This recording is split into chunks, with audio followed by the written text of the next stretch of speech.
Hello everyone, and welcome to this analysis of the very first Beethoven Sonata. And a little bit of backstory on this sonata. This was composed in 1893 to 94. And this sonata I'm going to talk about is just the first movement.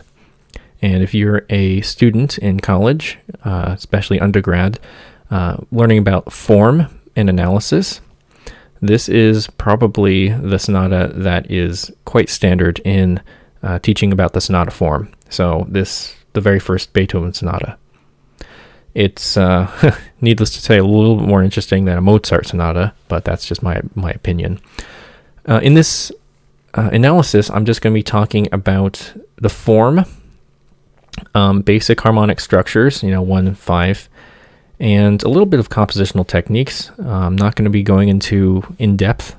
I'll be also doing a little bit of motivic analysis as well, really paying attention to what Beethoven wants us, I think, as a listener to be paying attention to, and not necessarily going to a Schenkerian analysis, which would take a very long time indeed. So we're not going to be doing that. I'm just going to be going through the score and picking out things that I believe Beethoven wants to emphasize and wants you to hear, and to really grasp the concept of this sonata as a whole, at least the first movement.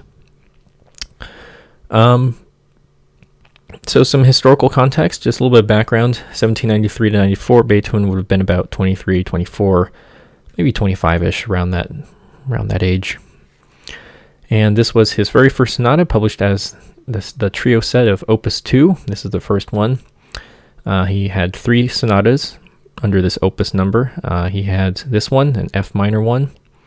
He had the second one, which is in A major, and then the third one, which is in C major.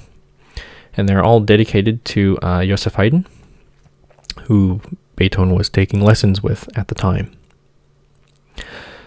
A little bit of history about Haydn and Beethoven. Initially, they didn't get along very well. At least Beethoven didn't have too much respect for Haydn, particularly his teaching style.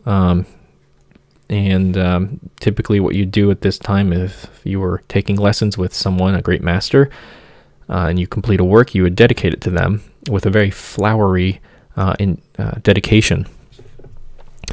Usually it'd say, "Oh, to my beloved teacher, mentor, graced from God," something very flowery and dripping and gooey. Beethoven doesn't take that approach. He just says, "Joseph Haydn gewidmet," which means dedicated to Joseph Haydn, in and done. So Haydn wasn't particularly pleased with this dedication, and this pops up on the Op.2 No. 2 and Op.2 No. 3, both of those other 2 sonatas. And so it's a little bit of backstory on this. And this sonata in particular is in a very classical, very typical sonata form.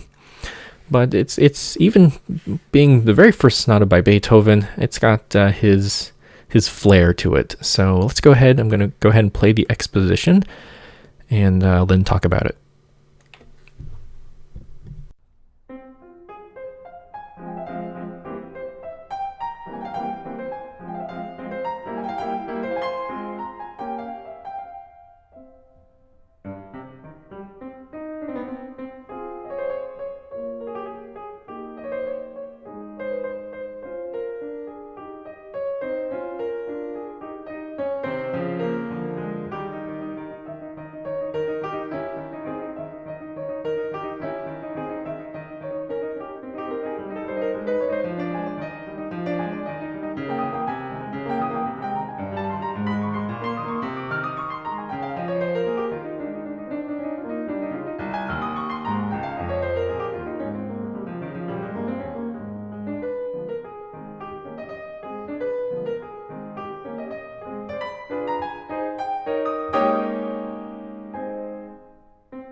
Alright, so that's a kind of a clunky performance. I do apologize about that.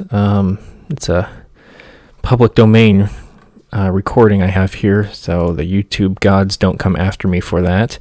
But I'm going to see if I can find a better recording on here. There's 3 recordings, and I played a few minutes of that one. I thought it was okay, but apparently not. But anyway, get a different performance. let's talk about the first movements. So, sonata form is what we call a big, giant ABA section, A prime. And we just listen to what we call the exposition, versus this right here. I'm assuming that you who are learning about sonata are familiar with sonata form. It's basically just this. Let's put little repeats there, and I can put parentheses right there. You might have repeats here, in which case he does. And actually, in earlier sonatas, you have every little section is repeated. For God's sake, I'm so glad that is not the case anymore. So, most sonatas start with an Allegro movement. That's why it's called sonata Allegro form, but that's not a rule. It's not a hard rule. That's just a rule of thumb. Beethoven starts with this motive. So he's got this upward rising motive, which if you've listened to the Andras Schiff lectures, he calls this the Mannheim rocket, which means it's going up to the sky. All this is simply an F minor triad, which I'm sure you can identify just by listening to it. Very simple. So he's got this figure. I'm going to call it motive 1, just to be clear. We're just going to put that right here. You have this other figuration right here, which is I'm going to call motive 2.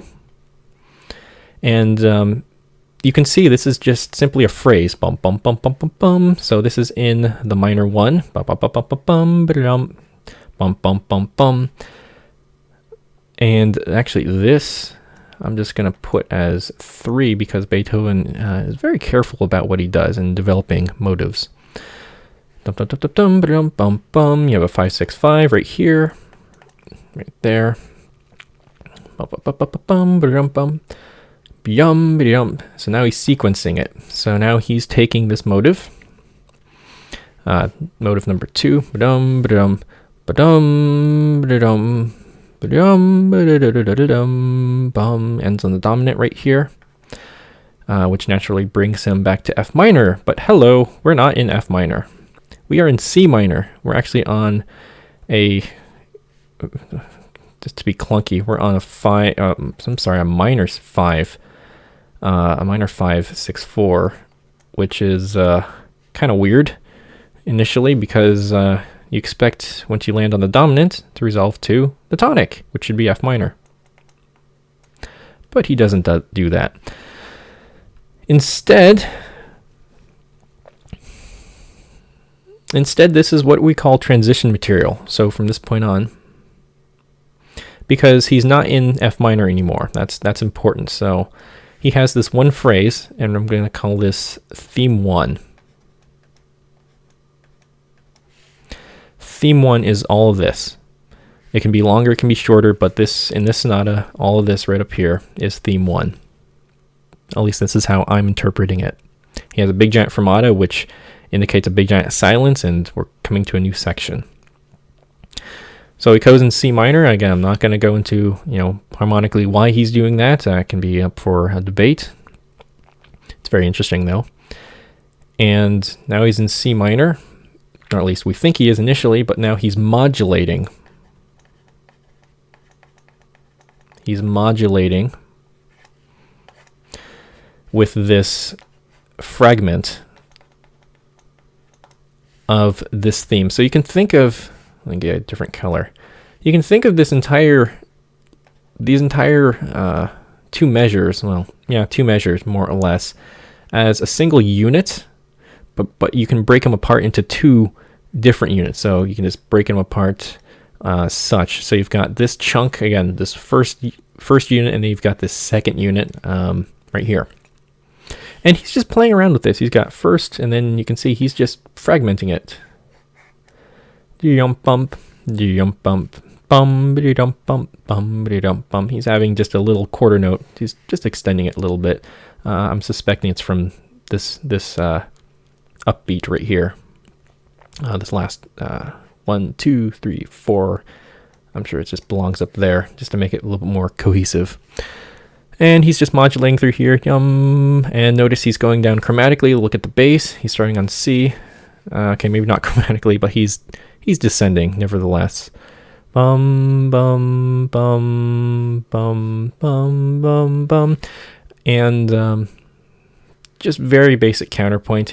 Beethoven was not too good at counterpoint, or at least so he was all right, but he started writing fugues later. But it's okay. Bum bum bum bum bum bum bum, holding over that E flat right there. Bum bum bum bum bum. This right here is another little kind of suggestion, if you will.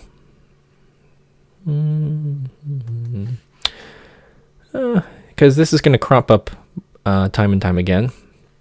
A little bit, but it's just a variation. I'm just going to call it a variation.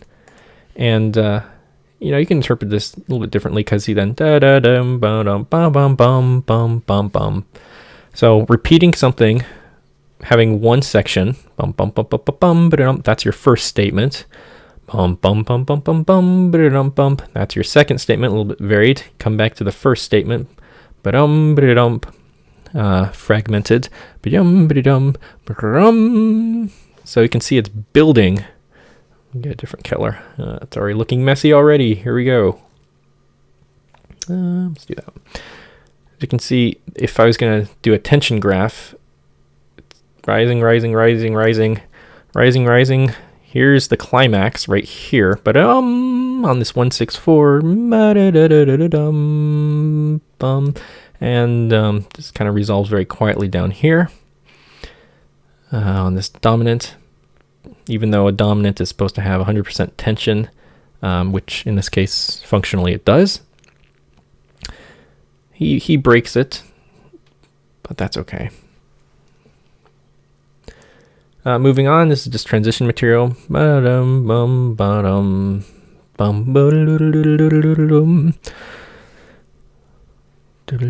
this is where it gets a little fuzzy, because where is theme 2 necessarily? It's difficult. You could argue that theme 2 begins right here. You could, because you have this E flat pedal right here on the bass, and it extends for quite a while. Now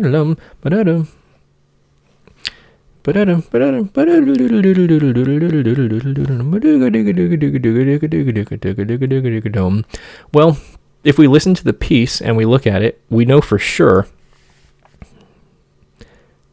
that the closing theme is right here. But it's different material. It sounds different. It's got different rhythm, and it resolves nicely to the the dominant right here.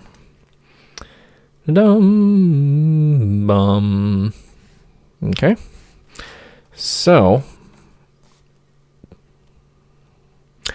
I would personally argue that even though it's not Mozartian in the sense that you have these very clear and obvious chunks and measures, 1, 2, 3, 4, another 8 bars. Chunk, there we are, have a new section. Beethoven starts to kind of bleed a little bit because you have especially this F flat right up here, clashing with these this E right here, this E flat. It kind of throws you a little bit, but looking back at it, you've got this very basic dominant, this kind of bubbling bass line, very basic, and the retrograde essentially of theme 1, because this is just an arpeggio essentially starting right here. Bum bum bum ba-dum, bum bum bum bum bum bum ba-dum. Now this guy, that little rhythmic. When I've listened to the sonata, I always hear this. Bum ba-dum. I always hear this and think of this this little motive right here, except without the triplet, bum, bum, bum, if we just rewrote it, jung, da, dum, because essentially this is this triplet right here is just passing tones, essentially, dum, bum, ba, da, then ba, dum, ba, dum. So it's just a simplification or a variation of this little motive right here. That's how I think of it right there. And then it repeats it, da, da, da, da, bum, ba, dum, just a little bit of repetition, ba, da, da, da, dum, ba, da, bum, ba, da, bum, ba, da, bum, ba, da, bum, ba, da, dum.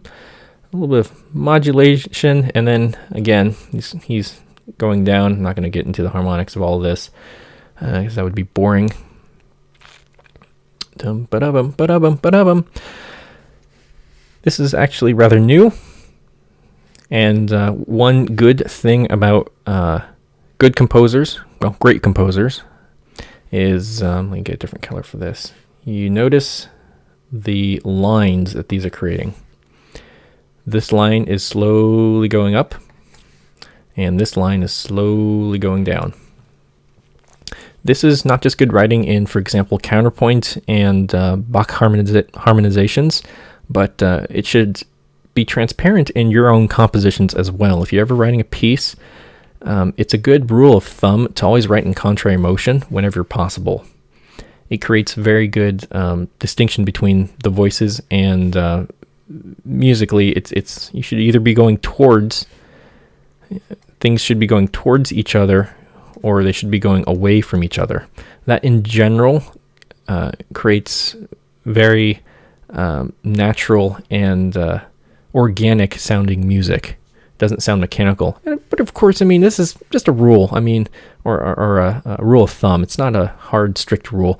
I mean, you get, oblique motion. I'm sorry, that's parallel motion. You get, one voice going up, or similar motion, one voice kind of coming up. But in general, you don't want parallel motion all the time because that gets really clunky. You just want, things going away or towards and going away.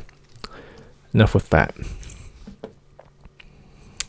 And then again, if we have a bar graph, and you notice how Beethoven uses the registers of the piano at his time. He's really writing at the very top, and another good thing is bum bum bum.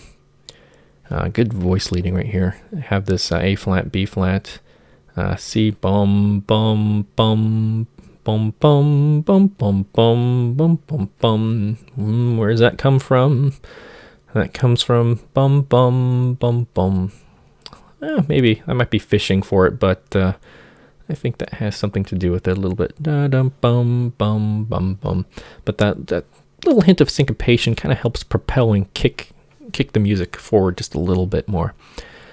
And again, you have line going down, line going up, a jump down. That's okay, just to get back up. But he's always trying to keep that contrary motion in check. And this is again the climax of this little climax of this little phrase right here. And notice his dynamic markings as well. I think we oversee those a lot when we're ever doing an analysis of music, but as a performer, you need to keep an eye not only on the notes and the phrasing, but also on the dynamics, the articulations. It's all very important to integrate into a good piece and a good performance. He doesn't have any crescendo here. It's loud, loud, loud, loud, then suddenly soft. We notice he's very capable of writing these things called crescendos. And as we see a little further down the line, he also knows how to write a decrescendo. And, well, he knows what they do. He knows how to write them, and he knows their functionality. So if he writes one, I think we should be able to do that. And if he doesn't write one, I think we should take it as him meaning subito. Because a lot of times in his letters, he complains quite a lot about performances about this, and publishers not writing his music correctly and printing it. But that's for another day. What else we got here? These forzandos on the off beats, again, to really propel that syncopation on the weak beat. That's good. What else we got? Again, you've got this that theme 1 right there. Bum, bum, bum, bum. And there we go. Got that. Doodle, doodle, doodle, doodle. Kind of just bubbling right there. And then again, forte again. You got this climax. Bum, bum, bum, bum, bum, bum. Here we have our closing theme. Ba-boom, with that C flat. Ba-bum, ba-dum, bum, ba-dum, bum, ba-bum, bum, ba-bum, ba-dum, dum. And then, now, Beethoven had a lot of mess over here. Let me get rid of some of this stuff. So Beethoven, as we see right here, he had all of these, he had the bass with a very simple, very humble, just playing the triads, chunk, chunk, chunk, chunk. You know, 1 and 2 and 1, 2, 3, 4, 1, 2, 3, 1. Well, you're supposed to count in 2, but you get the idea. So kind of on the beats, you know, just that little rest kind of helps just make music a little bit more interesting, a little bit less predictable, so to speak. You want your music to be, you don't want it to be completely predictable, otherwise it gets boring and it's like, oh yeah. But let's get rid of some of this stuff. But so going back to here, we have these offbeats, which again kind of hint back to these syncopations right here, especially right here. Again, helps propel the music forward. This is just in general good writing. Bum bum bum bum bum ba-dum ba-dum ba-dum ba-dum ba-dum ba-dum ba-bum. And this crushing chord, that's a Haydn would have never written something like this. It's a very dissonant. I don't feel like analyzing what chord that is. It's well, clearly it's a 5. It's a 5 chord. 5 in this case, 5 of 5. We're analyzing it in F minor. Probably a diminished. It looks like C D F F F G. No, it's G. Yeah, it's a crushing chord. Not gonna try to figure that out, but you get the idea. On a very fortissimo, then resolving it very quietly. Repeats. Bum, bum, bum, bum, bum, bum, ba-dum. And then we continue on to the development section. So that's the exposition in a nutshell for that. Let me go ahead and find a little bit better of a performance. Yeah. Let me take a look at this guy. And let me skip ahead, hopefully, to the development section. This should be a little bit interesting. Let me skip ahead.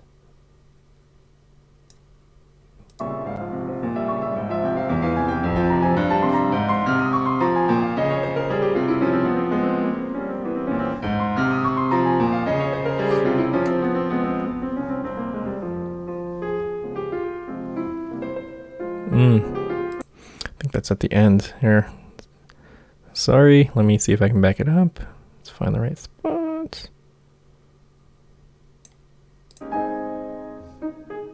There we go. I think that was it.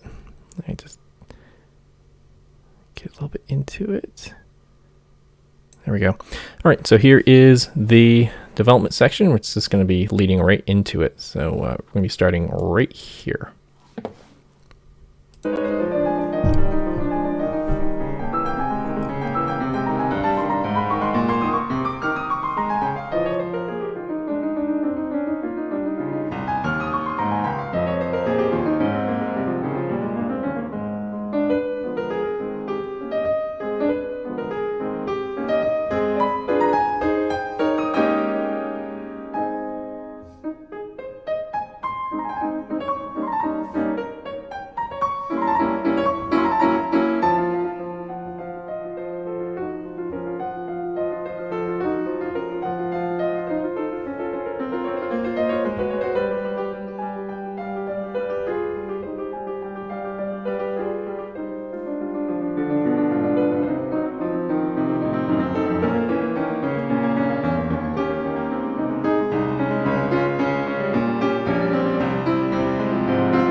Okay, sorry about that. I kind of got swept into the music and forgot to stop at the recapitulation, but that's okay. So let's talk about this development section, shall we? So, the point of the development section is to give the composer a little bit of freedom,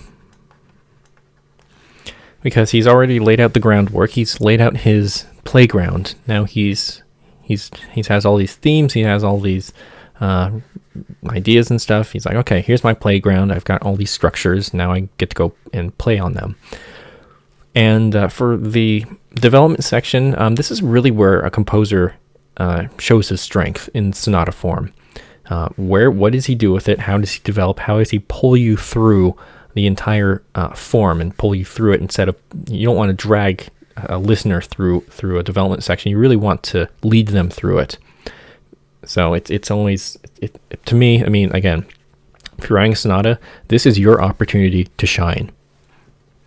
So he begins much like he did in the beginning, a very familiar place. Let's do green again. Very familiar place. So he has this figure, I'm going to call it figure 1. That's a 1. He has this. Bum, ba-da-dum, bum, bum, bum, bum, bum, bum. So he is on A flat. So that is a 6th related. So that's totally fine. That's just the relative major of F minor. So that's totally fine. That's very normal practice. Bum, ba-da-dum. So he's starting in A flat. A flat major, but he's immediately going away from it. I already see this this G. Have that right there. Then he's going up right here. So you've got. He's also chopping off. So you would expect for right here, you expect a pickup right here, but I mean, just based in the context, that doesn't work.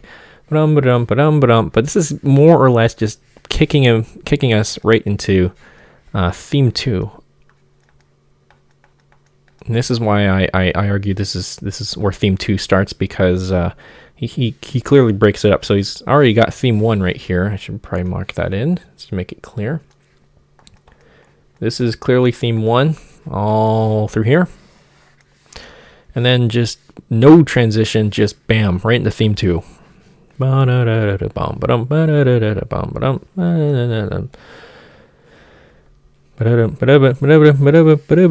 modulating, again, transition material, very brief transition material.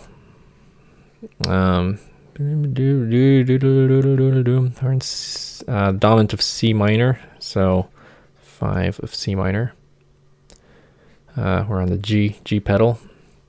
And notice how Beethoven uses the registers. I mean, he could have very easily, he could have thrown this, like an octave lower. He could have maybe put this G, for example, right here, and then have done something like this. There's nothing, I mean, his pianos were perfectly capable of writing like that, but you notice how the music doesn't supply that. You see this, the downbeat. This top line, you can, let me make this more clear. So, looking at the bass line right here, I hope this is evident. It's broken into 2 parts. You have this little ostinato, this Alberti bass, sort of, kind of, but it's just alternating between 2 notes, bump bump, and this this F right here is acting. Obviously at the 7th, but just acting right now as the pedal. Very top, usually the bass is acting as the pedal, but that's okay. You have this little figuration up there. Bum, bum, bum, bum, bum, bum, bum, bum, bum. So you have this descending line. Again, another ascending line and followed by a descending line. And you have kind of this nice, these hands going, this left hand's splitting right here. This one's going up, this one's going down. That's actually very nice to play on piano when you have stuff like that. Good pianists right here. Good piano writing, very, very good. So he's developing theme 2 right here. He says, okay, we're going to be playing with theme 2 right here. So now he's going to be going through here. This is where he's spending the most time with. And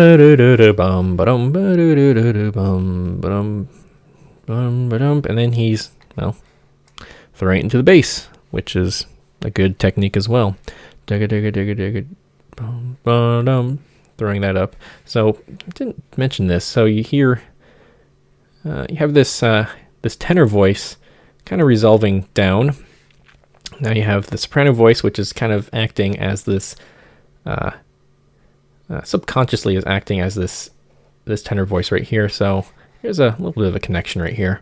Not too much, but maybe just a little bit of one. And of course, inversion, or I'm sorry, retrogrades backwards. Nice resolution. Again, the alto takes place of the bass. So right here, that should be pretty obvious of what he's doing right there. 4-part harmony, again, knowing the Bach chorales and really doing 4-part writing, it just bleeds into your own writing. It's very transparent, and being able to do good Bach harmony harmonizations is very vital. So now what he's doing right here is very fun. He's just fragmenting again. What color are we not done? Let's do no. Yeah, what the hell? Let's see, y'all. Yeah, you can see that. So this little motive right here, this little tiny fragment. I mean, just minuscule, unthinkable, unnoticeable. Just whatever, not important at all. What does he do? He makes it very important. He basically doubles it, essentially, is how I'm looking at it. He's augmenting it. He's doubling the note values. One interpretation of it. And this is where, because this is, I think of this as transition material. Because he's not solidly in a key right here. He's clearly modulating. And he's coming to the dominant of F. He's coming to this pedal point of 1. And what's really happening in here, other than having a little bit of fun right here, there's two interpretations. I see this as in two different ways. He's either, or both, building on this little tiny fragment. He's either building on that. He could also be building on the triad right here very loosely. I mean, very loosely. I don't think that's what he's doing. He could also be taking, where is it? This is probably most probably, I'm guessing he's probably taking this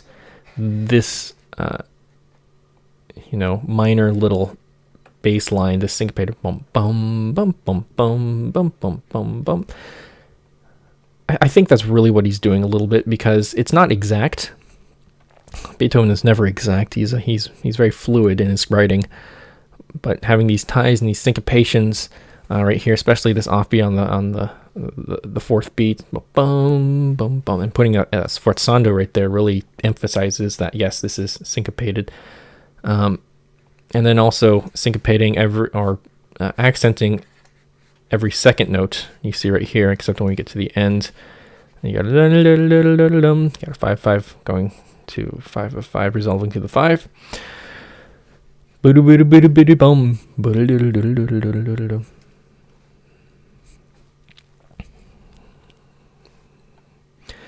So this is more episodic, I think. Episodic transition material. It's fun. Again, I'm not going to go into more depth about that. That's what taking a class is for. Let's see. This sounds familiar. What I think he's doing is he's just stripping away. If we scroll back up. If we just look at this note and this note. Ba-dum. What I think he's doing is he's just squishing these two together. He's just saying, okay, you two are now friends, and he's just getting rid of the middleman right here. He's just getting rid of this passing sequence, these passing notes, and just squishing them together and just kind of outlining the shell of this tiny little fragment. Because this is just boom, just wants to resolve right there. It's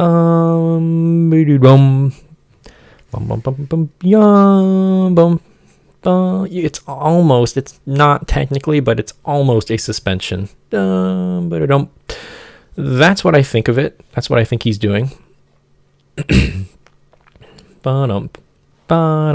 And it further emphasizes my suggestion that's excuse me, of what he's doing, because he even puts a slur over it, indicating that these two belong together.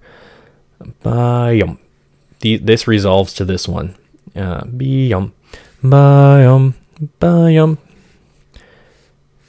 a little contradiction about myself, but you have this, if you write it like this, you might be more clear.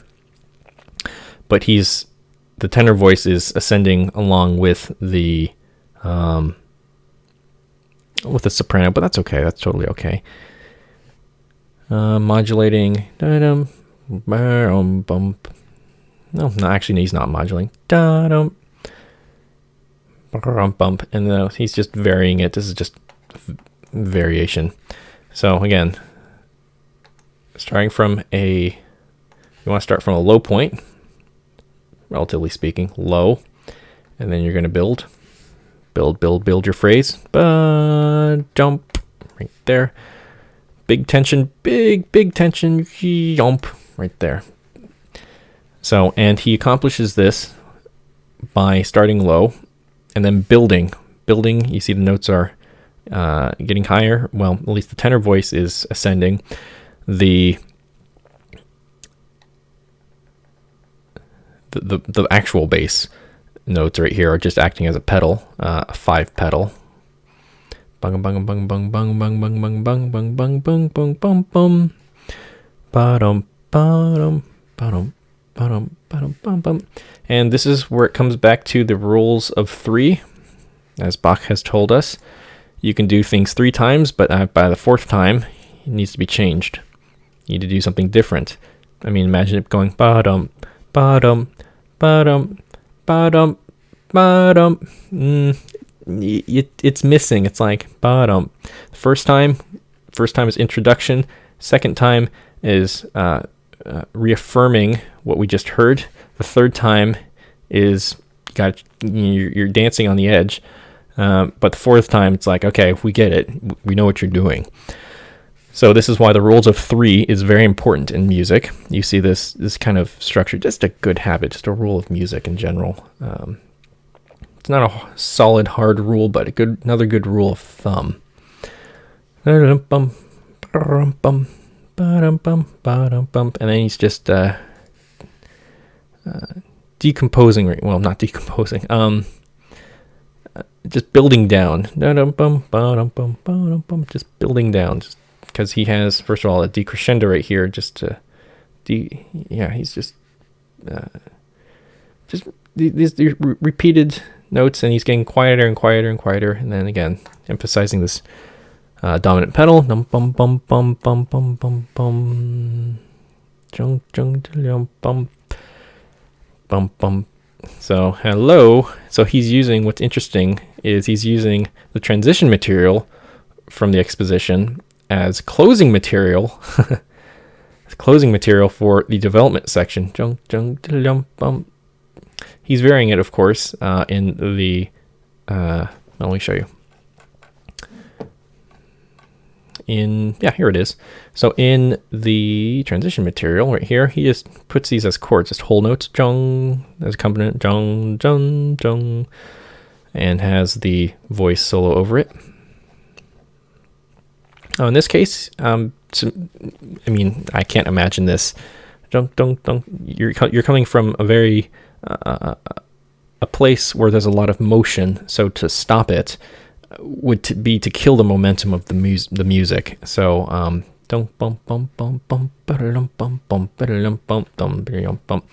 and this is something that Beethoven does so well. And I think more composers oversee this. It's very subtle, but so effective compositional tool. Use the registers of the instrument. He could have very well just kept this little fragment. He could have thrown this down an octave, but using the registers of the keyboard and the instrument really plays a much greater effect when you're going from low, then suddenly high, back down low, boom, and the reason this is so effective is that it gives the illusion of a call and response. What gives you the illusion of a call and response, essentially? You know, hey, yes, you're here. Yes, I'm here. Are you still here? Yes, I'm still here. You know, call and response, very, very, very important in music, Western music, and also other cultural music as well. But you also got this descending, very slowly descending bass. And we're back. We are back in the recapitulation. And the recapitulation is basically more or less a copy and, well, not exactly, but more or less a copy and paste of the exposition. You have to stay in the same key. But as you saw, if you've watched my Tempest analysis, which you can look for up here, Beethoven doesn't always do that. And in his late sonatas, he definitely avoids traditional means of sonata and really starts to break the form quite extravagantly, to say the least. But in this case, very first sonata, do it right, do it the proper way first. So, bum bum bum bum bum bum bum bum bum dun dun dun bum. Now he's varying this very, very subtly. Bum, bum, bum, bum, bum, bum. So how did he begin the beginning? Bum bum. He began with a pickup. Bum bum bum bum bum bum bum bum bum bum bum bum bum bum. How does he do this over here? Bum bum bum. He doesn't begin. He begins right on the downbeat, smack dab on the downbeat. Jump bum bum bum, and at a forte as well. So he's beginning very affirmatively, you could say, in F. Dum bum bum bum bum bum bum bum bum bum bum bum. A little bit more dramatic this time. And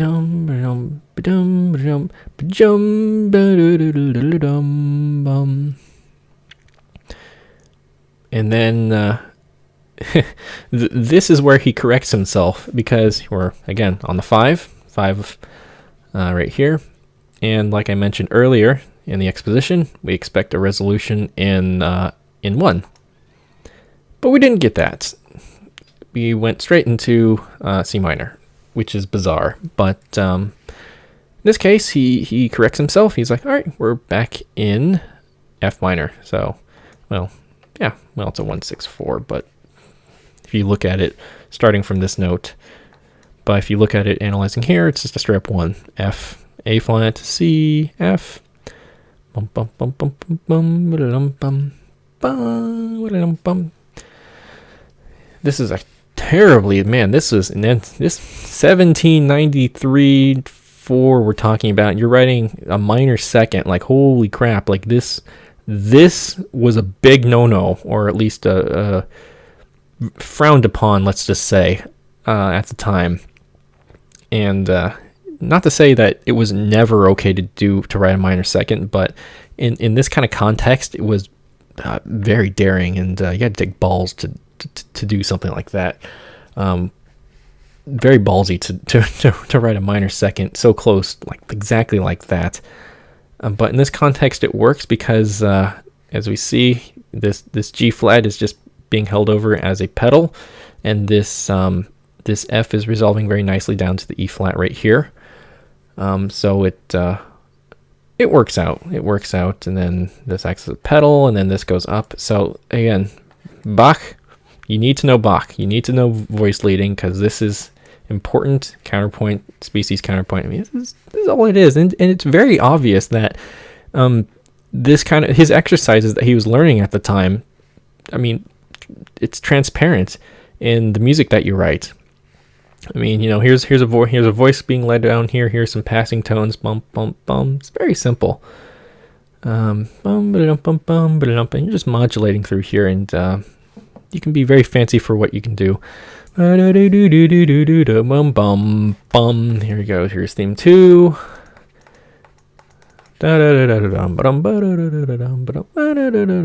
Another nice little thing is using the register of the piano. Bum, bum, bum, bum. Keeps it down there. Throws it up an octave. Then you get the same old. Here's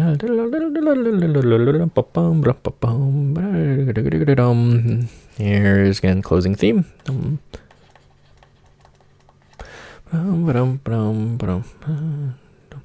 And we have a very classical coda right here. Bum bum bum bum bum bum bum bum bum bum bum bum bum. Now, I remember in college when we were studying this piece, we looked at this section for quite a long time and trying to analyze all the chords. If you're taking a class, I'm just gonna not spoil anything, but let me just do this. Look at these very top notes right up here, and look at the harmonies as well, and you might find some treasures within there. Let me get rid of all of that.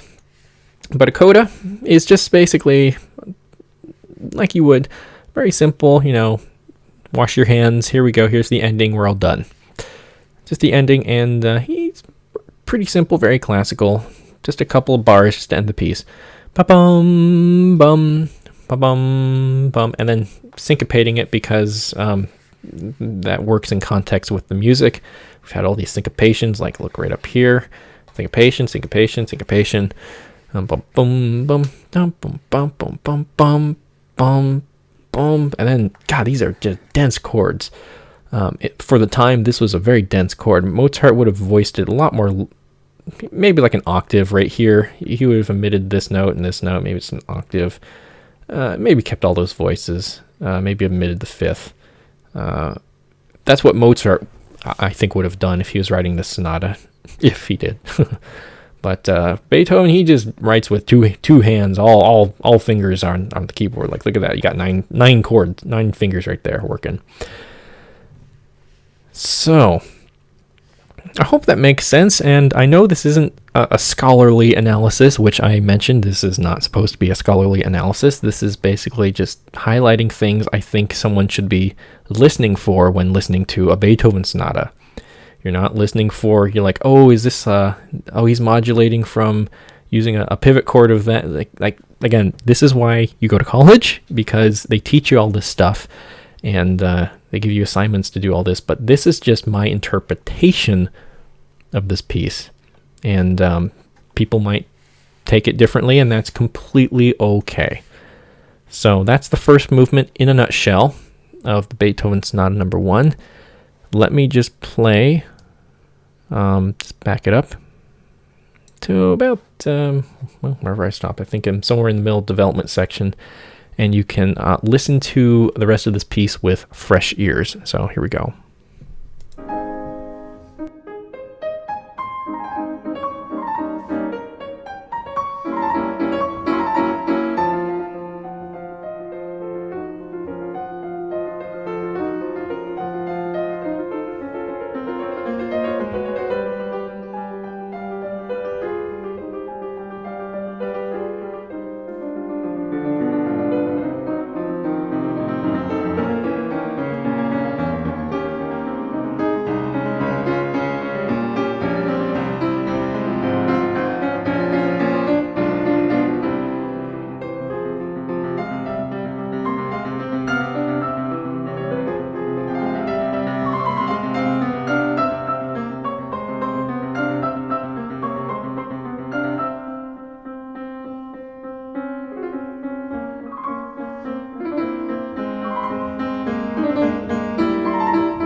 Thank you all for tuning in. And if you like this video, go ahead and leave a like on it. And if you want to see more of this content, go ahead and subscribe. I'm going to be I have some plans in mind for the future of this channel, but I'm going to leave it to, I won't spend too much time talking about that right now. I'll just say thank you all for watching. I hope you found this informative and useful, and I'll see you guys in the next video. Thank you, and take care.